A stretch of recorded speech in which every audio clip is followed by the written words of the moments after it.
এই দুজন মেয়ে থেকে তোমাকে যে কোনো একজনকে বিয়ে করতে হবে। ও হচ্ছে নদী, ও ঠিক তোমার মতনই পার্টি করতে, হ্যাং আউট করতে খুবই পছন্দ করে। আর ওর বাবা হচ্ছে অনেক রিচ, অনেক টাকা পয়সার মালিক। আমার মনে হয় ওকে তোমার খুব পছন্দ হবে। হ্যালো। হ্যালো। আর ও হচ্ছে মোনা, খুব সাধারণ ফ্যামিলির একটা মেয়ে। ওর বাবা একটা সরকারি চাকরি করে, ও খুব সাংসারিক একটা মেয়ে। শুনো, ও কিন্তু যে সব পার্টি টার্টি হ্যাং আউট করা একদমই পছন্দ করে না।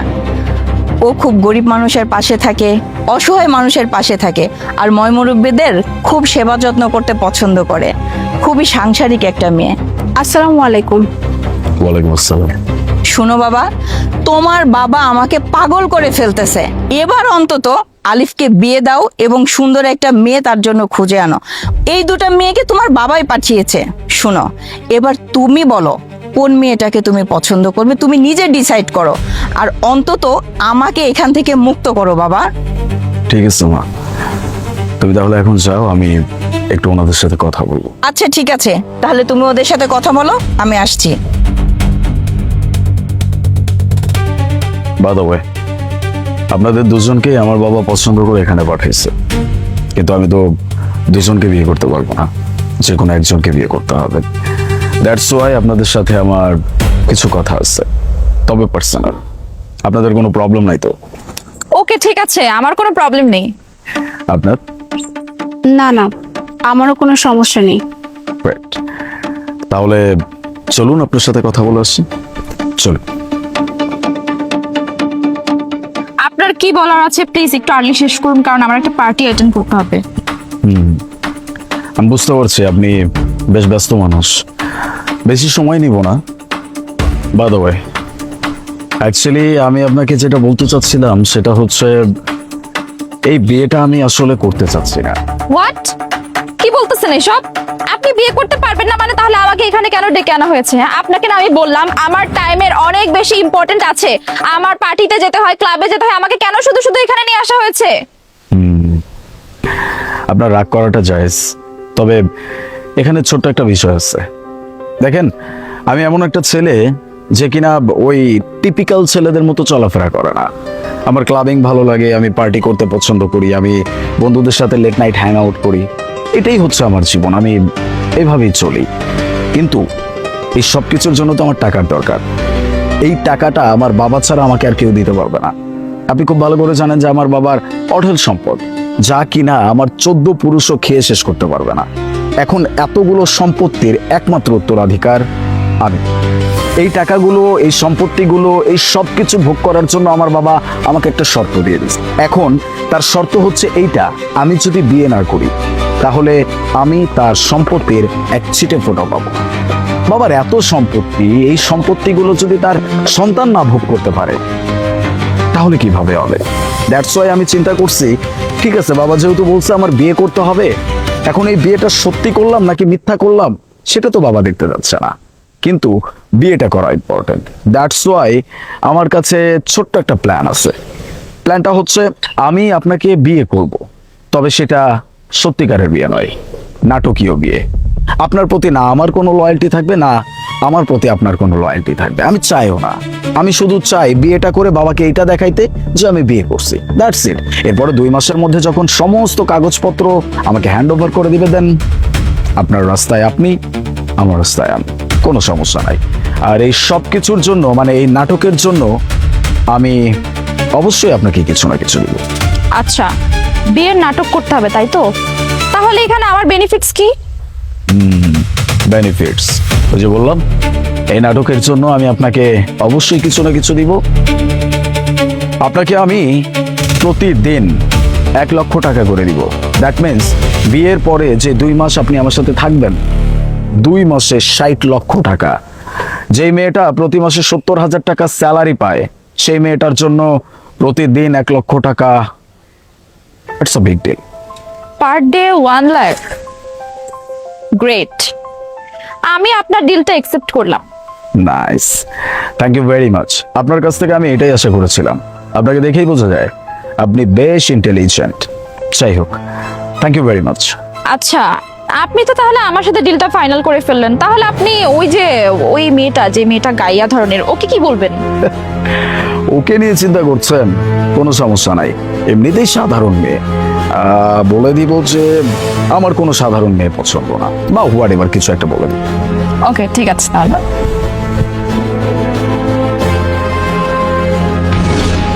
সরি, অ্যাকচুয়ালি সময় স্বল্পতার কারণে আপনাকে কোনো ভালো রেস্টুরেন্টে বসতে পারলাম না আর কি।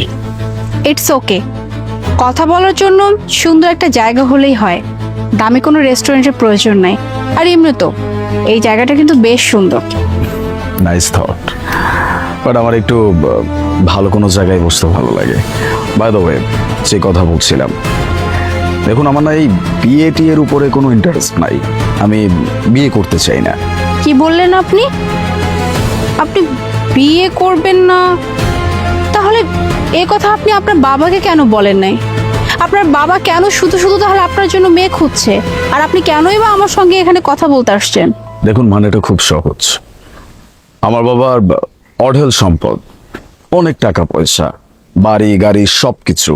মানে আমি যদি সারা জীবন বসে বসেও খাই, শেষ করতে পারবো না। শুধু আমি না, আমার ছেলে, আমার সন্তান, তাদের সন্তান, তাদের সন্তান, 3 পুরুষ খেতে পারবে, তারপরেও আমাদের সম্পদ শেষ হবে না। আর এরকম যাদের বাবাদের অনেক কিছু থাকে না, এরকম বাবারা একটু কিছু কিছু ব্যাপারে অন্যরকম থাকে। লাইক আমার বাবা কখনোই চায় না যে আমি যেভাবে চলছি এটা যেন আমি আজীবন চলি। আমি চলি কিভাবে? আমি পার্টি করি, আমি ক্লাবিং করি, আমি বন্ধুদের সাথে হ্যাং আউট করি, আমি লেট নাইট বাইরে থাকি, এসব কিছু হচ্ছে আমার অভ্যাস। কিন্তু আমার বাবা এসব কিছু পছন্দ করে না, এই জন্য আমাকে বিয়ে করাইতে চাচ্ছে। আমি যদি বিয়ে করি তাহলে নাকি আমার সব কিছু শুধরে যাবে। এখন বাবাকে কে বুঝাবে যে আমার লাইফ তো এইটা না, আমার লাইফ এইটা? যাই হোক, বাবা আমাকে স্ট্রেট ফরওয়ার্ড বলে দিচ্ছে, যদি আমি বিয়ে না করি তাহলে তার সম্পত্তির এক ছিটে ফোঁটাও আমি পাবো না। কিন্তু আমার বাবার এত সম্পত্তি, এগুলো খাবে কে? আমি তার একমাত্র সন্তান। আমি যদি এসব কিছু ভোগ না করতে পারি তাহলে কে ভোগ করবে? দ্যাটস ওয়াই অনেক কিছু চিন্তা করে ভেবে দেখলাম যে আমার বাবা যেহেতু বলছে আমাকে বিয়ে করতে হবে, সেহেতু আমাকে অবশ্যই বিয়ে করতে হবে। আর আমার বাবা আমাকে এটাই বলে দিছে, যদি আমি বিয়ে করি তাহলে বিয়ে করার সাথে সাথে তার পুরো সম্পত্তির অর্ধেক আমাকে লিখে দেওয়া হবে। দ্যাটস ওয়াই আমি আপনাদের সাথে কথা বলার জন্য এখানে আসছি। যদি কিছু না মনে করেন, আপনি এক্স্যাক্টলি কি বোঝাতে চাচ্ছেন বা কি বলতে চাচ্ছেন একটু খোলাখুলি বলবেন প্লিজ। এখনো বুঝতে পারেন নাই? Okay fine, it's complicated, but আমি আপনাকে বুঝাইতে পারবো। দেখুন, আমি এত ঘুরিয়ে পেঁচিয়ে কথা বলতে পারি না, আমি যা বলি একদম সোজা কথা বলি। আমি আপনাকে বিয়ে করতে পারবো, বা আমি আপনাকেই বিয়ে করব, কোনো সমস্যা নাই। কিন্তু সেখানে একটা শর্ত আছে। শর্তটা হচ্ছে আমাদের মাঝখানে যে বিয়েটা হবে এটা শুধুমাত্র নাটকীয় বিয়ে। এই বিয়ের কোনো সত্যতা থাকবে না, সেটা শুধুমাত্র আপনি জানবেন আর আমি জানবো। আমাদের মাঝখানে বিয়ের পরে 2 মাস যে সম্পর্ক থাকবে এটা সম্পূর্ণ আলাদা। আপনি আমাকে চেনেন না, আমি আপনাকে চিনি না, তবে আমরা সবার সামনে এইটাই প্রিটেন্ড করব যে আমি আপনার হাজব্যান্ড, আপনি আমার ওয়াইফ, দ্যাটস ইট। আর এই নাটকের জন্য আমি আপনাকে অবশ্যই পে করব। এক্সকিউজ মি মিস্টার আলিফ, আপনি অনেক টাকার মালিক তাই তো? আপনার বাবার অনেক টাকা, আপনার বাবার অনেক সম্পত্তি আছে, যে সম্পত্তি আপনার দরকার। আর এর জন্যই আপনি বিয়েটাকে জাস্ট একটা বয়ে বানাতে চাচ্ছেন, যাতে করে আপনি আপনার বাবার কাছ থেকে সম্পত্তি হাতিয়ে নিতে পারেন, তাই না? আর এর জন্যই আপনি চাচ্ছেন যে আপনি এমন কাউকে বিয়ে করবেন যে কিনা আপনার সাথে শুধু বিয়ের নাটক করবে। আপনার কি মনে হয়েছে? হ্যাঁ, আমি আপনার সাথেই নাটক করব? লিসেন মিস্টার আলিফ, আপনার কাছে বিয়েটা খুব ছেলে খেলা হলেও সবার কাছে কিন্তু বিয়েটা ছেলে খেলা না। আপনি হয়তো বিয়েটাকে শুধুমাত্র একটা মাধ্যম বানাচ্ছেন আপনার বাবার কাছ থেকে সমস্ত সম্পত্তি নিজের নামে করে নেওয়ার। কিন্তু প্রকৃত অর্থে বিয়েটা একটা মানুষের জীবনে অনেক ইম্পর্টেন্ট, যেটা নিয়ে আসলে কোনোভাবে ছেলে খেলা যায় না, যেটা নিয়ে আসলে কোনো খেলাই চলে না। আর আপনি চাচ্ছেন কি না সেই বিয়ে নিয়ে এত বড় একটা নাটক করতে? দেখুন, আপনি তো এখন আমাকে জাজ করে আমাকে জ্ঞান দেওয়া শুরু করে দিচ্ছেন। আমার কোনো জ্ঞানের প্রয়োজন নাই। আমার প্রয়োজন আমার বাবার সম্পত্তি, আমার বাবার টাকা। আমার বাবা যেখানে আমাকে স্ট্রেট ফরওয়ার্ড বলে দিছে যে আমি যদি বিয়ে না করি তাহলে আমি সম্পত্তির কোনো ছিটে ফোঁটাও পাবো না, সেখানে বিয়ে তো আমাকে অবশ্যই করতে হবে, সেটা হোক আপনি হোক অন্য কেউ।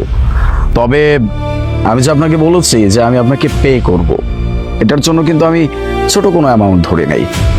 যেই মেয়েটা মাসে 25,000 টাকা স্যালারির একটা জব করে, যার বাবা একজন সামান্য সরকারি কর্মচারী, সেই মানুষটা যদি প্রতিদিন 1 লাখ টাকা করে পেয়ে যায় তাহলে কেমন হয়? দেখুন 2 মাসের ব্যাপার, প্রতিদিন 1 লাখ টাকা করে যদি আমি আপনাকে পে করি শুধুমাত্র আপনার নাটকের জন্য, 2 মাসে 60 লক্ষ টাকা। It's huge I think. 1 lakh টাকা? আমি যদি আপনাকে এই বিয়ের নামে নাটকটা আপনার সাথে করি, তাহলে আপনি আমাকে তার বিনিময়ে প্রতিদিন 1 লক্ষ টাকা দেবেন? Nice amount. বাট মিস্টার আলিফ, আপনার কাছে না বিয়েটা শুধু একটা জাস্ট বিয়ে, কিন্তু আমার কাছে বিয়েটা অনেক ইম্পর্টেন্ট একটা জিনিস। এটা আমার কাছে একটা ইমোশন, এটা কোনো ছেলে খেলা না। আর আমি আমার ইমোশনকে কোনোভাবেই কোনো অ্যামাউন্টের কাছে না বিক্রি হতে দিব না। আপনি কি ভেবেছেন না আপনি আমার কাছে এমন একটা প্রপোজাল বলবেন আর আমি এটা অ্যাকসেপ্ট করে নিব? একটা কথা বলি মিস্টার আলিফ, অনেকেই না এই বিয়েটাকে ছেলে খেলা মনে করে। বিয়ে করলাম, ভালো না লাগলো ছেড়ে দিলাম। বাট এরকম অনেক মানুষ আছে যাদের কাছে বিয়েটা এমনই একটা জিনিস, তারা মৃত্যু পর্যন্ত না এই বিয়ে নামের সম্পর্কটাকে আঁকড়ে ধরে রাখে, এই সম্পর্কটাকে ধরে বাঁচতে শিখে। আর আপনাদের মতো কিছু মানুষ আছে যাদের কাছে এই বিয়েটা শুধু নিতান্তই একটা বিয়ে আর কিছুই না। তো আপনি যদি ভেবে থাকেন যে পার ডে 1 লাখ টাকার বিনিময়ে আপনি আমার সাথে এই নাটকটা করতে পারবেন, সরি, এটা আমার পক্ষে সম্ভব না। আপনি হয়তো টাকার অ্যামাউন্টটা বুঝতে পারেন নাই। Okay fine, double. আমি আপনাকে যা বলেছি তার double. That means per day 2 lakhs, 60 দিনে 1,20,00,000 টাকা। আই থিঙ্ক একটা মানুষের জন্য এটা অনেক বড় একটা অ্যামাউন্ট। 2 লাখ টাকা আপনার কাছে মনে হইতে পারে যে 1 লাখ টাকা যেহেতু মানে না, ওকে ফাইন, 1 লাখ টাকা বাড়িয়ে দিই। মিস্টার আলিফ, আপনি জানেন জবে থেকে আমি এই সম্পর্ক বুঝতে শিখেছি, জবে থেকে আমি এই বিয়ের মাহাত্ম্যটা বুঝতে শিখেছি, তবে থেকে না আমার একটাই স্বপ্ন যে আমি এমন একজনকে বিয়ে করব যে অনেক ভালো একজন মানুষ হবে। বিয়ে করব, সংসার করব, একজন আরেকজনের পাশে সারা জীবন থাকবো, ব্যাস এইটাই আমার জীবনের একটা মোটো। এখনকার সময় মেয়েদের অনেক কিছু ইচ্ছা থাকে, কেউ চাকরি করবে, কেউ বিজনেস করবে, কেউ এই করবে সেই করবে। বাট আমার ইচ্ছে কি জানেন? সংসার করা। আমার ছোট্ট একটা সংসার থাকবে, এই সংসারটা আমি খুব সুন্দর করে সাজিয়ে গুছিয়ে ব্যাস সারাটা জীবন আমি আমার ভালোবাসার মানুষের সাথে কাটিয়ে দেব। আর আপনি কি না আমার এই স্বপ্নটাকে টাকার বিনিময়ে কিনে নিতে চাচ্ছেন? আপনি কি ভেবেছেন আপনার সাথে আমি এই টাকার বিনিময়ে নাটক করব আর আপনি সেই নাটক করে আপনার বাবার কাছ থেকে সম্পত্তি হাতিয়ে নেবেন? মিস্টার আলিফ, আমি তো আপনার সম্পর্কে মোটামুটি শুনেছিলাম, কিন্তু আপনি এতটাও যে জঘন্য মানুষ এটা আমি জানতাম না। কেন জানেন? কারণ যখন আমি আপনার বাবা সম্পর্কে জেনেছি তখন আমার কাছে এটা মনে হয়েছে, যাক যেহেতু বাবা এরকম তার সন্তান তো নিশ্চয়ই ভালো হবে। কিন্তু আপনি তো দেখছি পুরাই উল্টো। এখন তো আমরা এটা ভেবে অবাক হচ্ছি যে আপনার বাবার সন্তান আপনি কি করে হলেন। দেখুন মিস মুনা, আপনি আমার এত বড় একটা প্রপোজাল রিজেক্ট করে দিচ্ছেন, তবে আপনার আগে আমি যার সাথে কথা বলেছি সে কিন্তু অলরেডি রাজি। তারপরেও আমি আপনার সাথেই কথা বলছি, কারণ আমি যতটুকু জানি আপনি মানুষটা বেশ ভালো। দ্যাটস ওয়াই আমি আপনাকেই বারবার বলছি, কারণ ভালো মানুষেরা ধোঁকা কম দেয়। এটা তো বিজনেস, আমি বিজনেস করতে চাচ্ছি, সেখানে যদি কোনো ধোঁকাবাজের সাথে আমি বিজনেস করি